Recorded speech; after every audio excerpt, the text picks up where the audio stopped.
Steve, another week has gone by. I remembered after we recorded what the actual thing was. I don't know if you remember now, because it was a week ago. What we talked about. What did we talk about? I thought you'd forget. Okay. We all forget. I struggle to remember what I did 5 minutes ago, Mark, let alone last week. Goodness gracious. Well, a strange thing happened today. I said to my wife, did you know that old McDonald's farm had been taken over by artificial intelligence? And she went, AI? AI. Oh. Oh, gosh. They get better, Mark. No, they don't. AI. Is it a threat? It certainly has some potential to be a huge threat. And so I think it has pros and it has cons. That's how I would see it. We've got to acknowledge that whatever it is a very, very powerful tool that presents us with great opportunities, but also the potential to get ourselves in a lot of serious poo. It's one of those trigger things, isn't it? And I can't help thinking, are we like rerunning or reliving the Luddite era?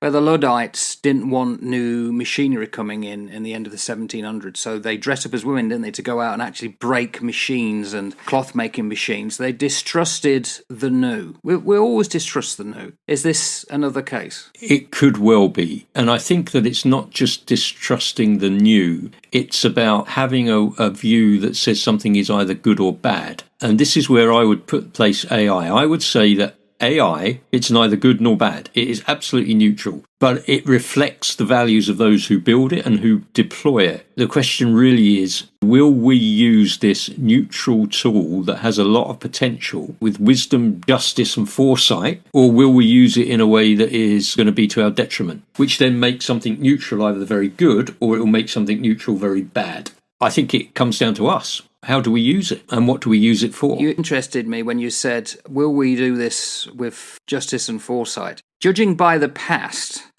we haven't got hope. No, we haven't. Could be the time it actually does do that. That is the way that we should be looking at it. Not whether it's good or whether it's bad, but it's just a tool. It's like music. Music is neither good nor bad. It's how you compose it and put it together to make good music or make crap music. And I appreciate that's subjective. This is a neutral thing which has great potential. I've got 4 sort of capture points that would help us. One of them is about regulation. There should be some sort of ethical guidelines and safety protocols that come into play for AI development and deployment. Now, the very fact that regulation comes in is a problem. Yes. Because is the government going to regulate for the good of the government or for the good of the person using it? And as we've talked about with governments before, governments are only interested in maintaining or retaining power. So I'm guessing that regulation is always a questionable thing. A bad government will regulate in a bad way and AI will then be used in a bad way. Yeah. So it's got to be a bit more nuanced than just regulation. It's got to be regulation with a non-partisan global cooperation.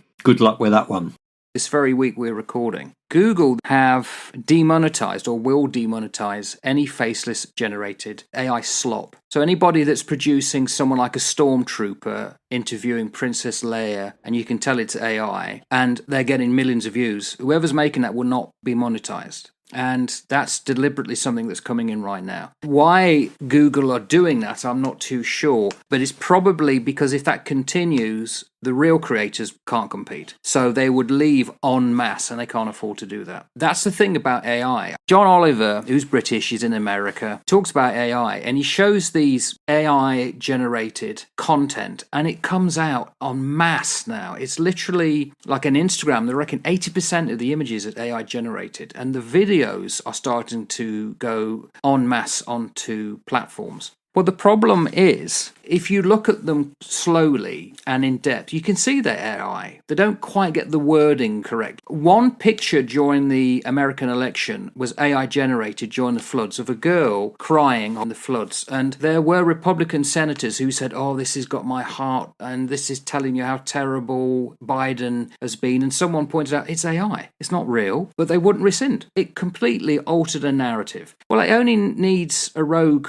nation, a rogue power, to start flooding the platforms with AI false generated, and that's starting to happen with news, that's the possible threat. Yeah, deep fakes, where you end up with a world absolutely. leader saying something that the world leader never said, and it looks very, very convincing. What we need to encourage people to do is anything that you see on a computer screen that is media generated is there for entertainment. And so treat it as just a piece of entertainment and don't ever treat it as true, ever. If you want to go to find something true, then you need to go here. Well, that's the problem. Where? And how can you trust that? Well, I suppose it's the difference between Google and Google Scholar. Yeah, again. Now, this is the thing. You and I, if we went onto Google Scholar, would question whether what we're reading is correct, and we would cross-references. Most people don't do that. John Oliver pointed out a little 2-minute video, and it was a girl holding a massive white owl, and they made up a name called the Norwegian barn owl or something, and it's not real. You can tell it's not real. But someone, a youngster, filmed her mum looking at it, and she said, "Oh, look at this, it's so cute." And the girls, she sounds in her early teens, said, "Mum, it's not real." And this woman said, "What, it's fake?" Most people can't tell. You would assume that they could. A lot of people don't pay close attention to what they're actually viewing. That you could very easily generate quite a large percentage of people to believe something. Yet most people, critically thinking people, would look at it and think, "Can't you tell this is not real?" But what if it does start to look real? Yes. Putting my old hat on, and from a biblical perspective, there will come a time when people will not believe things that are true, and they will follow doctrines that are false, and they will buy into delusion. It says in 1 Timothy chapter 4, "Now the Spirit explicitly says that in the later times some will desert the faith and occupy themselves with deceiving spirits and demonic teachings, influenced by the hypocrisy of liars whose consciences are seared." It talks about them believing the delusion. And I read that in Paul's epistle to Timothy. And I think to myself, well, that's really interesting, because the age in which we are living, and it's probably been in every age, it's just now that we have the ability to beam it into everybody's bedrooms, living rooms, hands with cell phones. People will believe a lie. Roosevelt or Eisenhower talked about the lie will go around the world before the truth has had time to tie its bootlaces. And that's absolutely right. We are in an age of such fast communication. You and I, we're sat at different parts of this country. You up on the north, me in the south, and we're talking just like you're in the next door room to me, which is fantastic. But if I want to convey a message, a lie to you, I can do it very, very quickly. You can then pick it up and you could start to pass it amongst people up there, should you choose to do so. It is a problem, but it's a problem with individuals. And like we talked last week, we have got to be the change. You have to change your own life. You have to be the one who's willing to learn. You have to be the one who doesn't want to forget. You have to be the one who is willing to examine and critique. And so every individual that is alive needs to be willing to do that. They're not. No. I think that we are going to be in for a very interesting time. I won't be here to see it. You won't be here to see it in the next 50 years. Well, the speed they're going at, we will be. That's right. If it ramps up a bit, let's say it takes 50 years, you and I will be long gone. But if it takes 5 years, God willing, both of us will still be here to see it. And that won't be an issue, but it'll be very interesting to see, because we have got a collective memory going back years because of the way that we talk and because of the things that we engage in. We know what's going to come just from seeing the signs, looking back in history. There's a couple of things that I would say cause for concern. AI is running amok on a lot of platforms, and there's a lot who do Christian content. AI slop, and they'll tend to be quite puerile. You've got this voice that seems to be on quite a few channels, very glossy moving, millions of subscribers right now. What AI can't do at the moment is have a conversation. A lot of it is static videos that won't change once it's produced. So if you're feeding that into like a newsroom, they only have to ask somebody a question and they couldn't answer it. But that probably will change.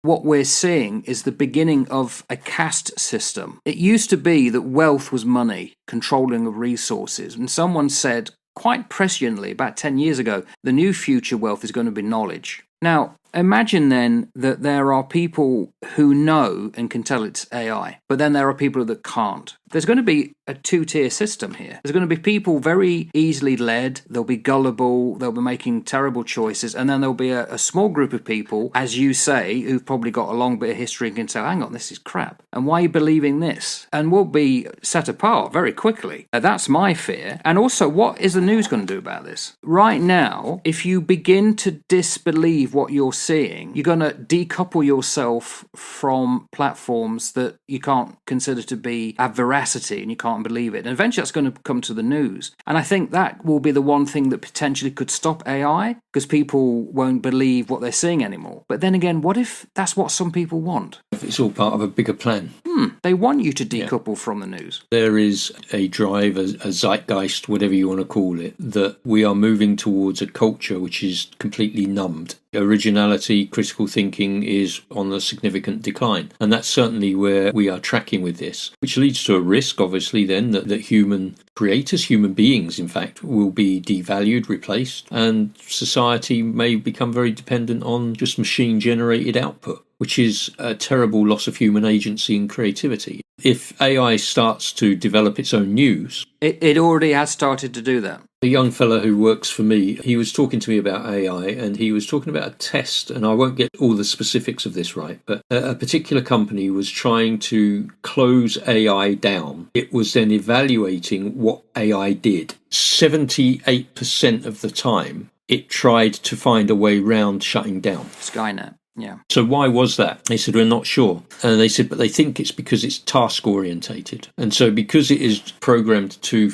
fulfill a task, if it does not fulfill that task, it will try and find another route to fulfill that task. And so it's got multiple options that it will scan across in order to try and fulfill the task that it's been programmed with. And I was thinking about that in terms of the weaponization of AI, to control drones or other WMD type weapons, and their task of it is to do this and to deliver this. Then it's going to continue to try every single permutation in order to fulfill its task. That's not very good. No, and that's the definition of cancer. Actually, cancer is the body trying to do good, but it doesn't switch off. It goes into overdrive. So that's actually a good way of seeing it. AI has this potential to escalate things quite quickly. And the speed, we can't keep up. Look at the changes that are going on all the time. And when I reflect back just on our lives, where we had vinyl records and we had cartridge cassette tapes, Super 8s, they're like a big fat cartridge that you plug into. Yeah, I can't remember the name. I can visualize. Yeah, I think CDs coming in and DVDs and laser discs and all of these other things, VHS video and DVDs, and now you just plug a USB stick in, which has got more stuff on it than you would ever have had it at home in your record collection, or you just stream everything from Spotify or one of these other music providers and Bluetooth it. The change has been phenomenal. I used to play text-based adventure games on the ZX Sinclair, ZX81. With the green imagery. Yeah. You are stood before some iron gate. What do you want to do? And then you type some prompt in, and then the blooming cassette player would crash, and it takes you 45 minutes to load the game again. Yeah, all of this sort of stuff. I mean, it's changed so much. And it is getting quicker and quicker and quicker and quicker. We need to be aware of the potential problems that it could cause us. But I'm more concerned, not about the thing itself, but about the way that governments use it. In what way? When you look at governments, when you look at big corporations, which is just another word for a pseudo-government in reality, they use AI for mass surveillance of people. You think about the way that China uses it for its social credit system, and you just cannot go anywhere. You cannot do anything without being tracked. So that brings into a whole load of things like the loss of civil liberties, your right to privacy, your right to being able to sit in private somewhere and people not knowing where you are if you want to get off the grid for a little while. And what it does is it starts to normalise this surveillance culture. It normalises this, well, we recognise that we're 24/7 and we're going to be monitored around the clock, and it's for your safety. BS. It's not for our safety, it's about control. I'm really concerned about the way that governments could use it, the way that it could be inadvertently, or sometimes not, used for error rates for picking out people of colour. It could reinforce some of these existing societal biases on biased training data. It could unfairly target marginalised groups because of the way that it's set up. All of these things could erode public trust. And I think that as a tool, and if I go back to my thing about governments, that governments want to stay in power, they want to retain power, they want to maintain power, then a totalitarian regime which is enhanced by AI has the ability to target any form of dissent with almost pinpoint accuracy. That is something we should be very mindful of. What if a foreign rogue nation, and there's quite a few of them, suddenly targets power networks and shuts down mass areas of a country? For instance, the northeast of the United States, New England. What if a rogue nation suddenly manages through AI to delete all the social security data, all the passwords, all the fact that everybody ever existed in the whole government? How would they then be able to manage things if they can't access data themselves? Someone said on the John Oliver piece I talked about that one of the criticisms was that you can tell right now AI, and there was this ability before someone took down some data on a website, they could backtrack where it came from. And they found out that this guy had done multiple iterations, almost like he was practicing. And again, a little bit more refined each time, just to see if it can go viral. There have been instances in the recent past where power networks have just gone out for no reason, which causes mayhem and disruption. You do that to airports, airlines, and then you delete everybody that's currently in air as though they never existed. When they touch down, they can't get bank details, they can't pay anything. That would be horrendously bad. It would be dreadful, and it is not beyond the bounds or the realms of possibility. Governments of any nation are always looking at ways of attacking other nations, whether that's through conventional warfare, whether that's through autonomous warfare like drones and stuff like that, whether that's through cyber warfare tools. They're always being developed, whether they're being developed for Britain, France, Germany, America, Russia, Korea, Iran, whoever it is. These things are always going on. If they are ever deployed, it would be an absolute nightmare. And we are being funneled further and further and further to a point where if something did happen, there's not enough bandwidth for us anymore to recover very quickly or to recover at all. And then what comes out of that is absolute anarchy and chaos. I don't think we are conspiracy theorists or foolish to have a conversation around these things and raise these points. I would like to hope that there are a number of redundancies in play across government to protect their nations and their people from anything like this. I will be surprised if those redundancies are sufficient enough in the event that something like this were to happen. But if it were to happen, it would be apocalyptic, and it would be an absolute restructuring of how we see things. And possibly society, because they're talking about, to a lesser extent, what jobs will no longer exist in 2 years. And there'll be quite a few that would be out. There'll always be cleaners needed. There'll always be people to build the roads, unless they become computerized. But they tend to be the low-wage stuff. The high-level stuff, banking, accounting, all that, if that goes down the route of AI, we're talking about almost the mass extinction of the middle class. So we're looking at a two-tier world. Those at the bottom will be the people that the elites need to clean the streets, take away the rubbish, wipe the floors, serve them coffees, cook their food. And the people at the top, the tech-savvy workers and those who are already in the positions of power that have been able to bring these things in. I don't see in the future the middle class becoming bigger and bigger and bigger. I see the middle class as being compressed as the bottom class gets bigger, because more and more people that were in the middle class are now dropping into the lower strata. Yeah. And I see the elites becoming a bigger portion. So we're going to end up with a very much a two-tier system. Those who have, those who don't. Those who have everything. Those who don't, they have absolutely nothing. They're the worker bees. They're nothing more than that. That does not make a happy society. No, but I also think, what do the elite get out of this? Because they want their holidays in Gestart, and they want their tropical island, and they want their own airline. But 1984, the top elite there, they wear black boiler suits, but they're still living a miserable life. Now, why would the elite want to lessen their own ability? Because the rest of the people are impoverished. The elite want us to buy their products. What makes them elite under the current system? Money. Well, you strip away the money from the people, their products aren't being sold, they're not making as much money, they also lose liquidity. They're cutting their own throats. Because they don't understand the end game, the total collapse of what we know to be society as a whole. Oh, really? Every civilization, every era, every epoch goes round and round, and it gets to a point and something new is reborn. Now, whether that's a good thing or a bad thing, we'll wait and see. It depends on what they consider is the thing to be of worth. We've had, almost with the last 200 years, a megalomaniac pursuit of wealth. Come the new religion and power. That can't continue. No, and I don't think it will. And I think that we're seeing chinks in that armour. We're certainly seeing massive chinks from the materialistic perspective. because we have looked in this sort of a post-Enlightenment period, the whole of the rationalist mindset period that has been lived in for the last sort of couple of hundred years, and people are catching up onto the fact that actually this doesn't deliver. And so they're now searching for something far beyond that, which means that they're turning back to stuff that they've forgotten about, the spirituality of the world, the connection with the metaphysical. This is what we'll see, I think, in due course. It's interesting times, as the Chinese say. That's the curse, isn't it? I'm still undecided. I don't know whether it's an empty threat, whether it's like the Luddites, that it all looks like a glistening frontage, but it might just be a facade on a film set. There will be job losses. I think there's some severe threats that we have to consider. The reason it gets a lot of reporting, I think, is because you can't prove it.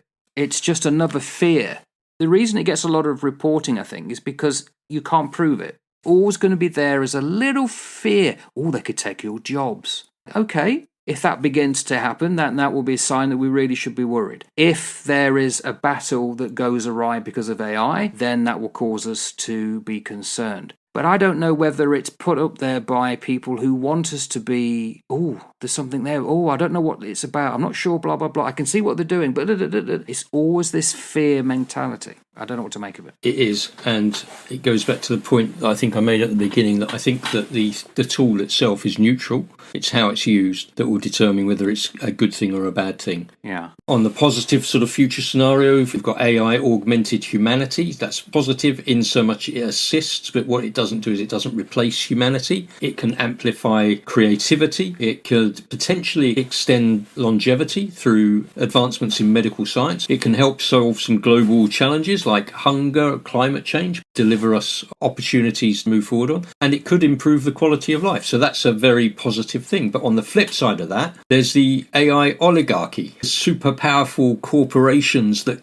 come in, or the governments that can control this very powerful AI system, which means that they can consolidate power and they can create global instability. That's not a good thing. The other side is that you've got a democratized AI, which means that the open AI tools level the playing field across all of the social classes. That would be really positive. Gets rid of some of the inequality. That would be fantastic. Wonderful. Very positive future scenario. It could also be a tool for mass displacement of workers, loss of jobs, and without some very forward-thinking and very proactive reskilling programs, there will be billions of people potentially that could be left behind. And if they're left behind, you could end up with economic collapse and certainly a very rich environment for civil unrest. And then my last point would be around global stewardship. Really positive future scenarios. You've got AI that could help us become better stewards of our planet, and it could do that through trying to sort of optimize some of the systems, the processes, the resources, the sustainability models that we've got, which might help us improve our farming, might help us take better care of our planet, might help us stop